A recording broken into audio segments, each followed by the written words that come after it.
हे शिव शङ्करे भवानि शङ्करे उमा महेश्वर तव शरणम्। ॐ शिव परात्परा शिव ओंकाराय शिव तव शरणम्। हे शिव शङ्करे भवानि शङ्करे उमा महेश्वर तव शरणम्।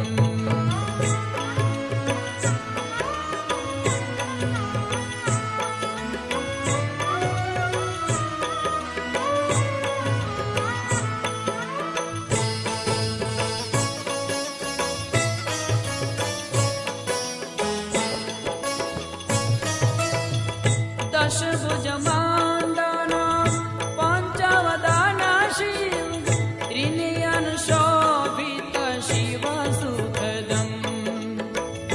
जटाजो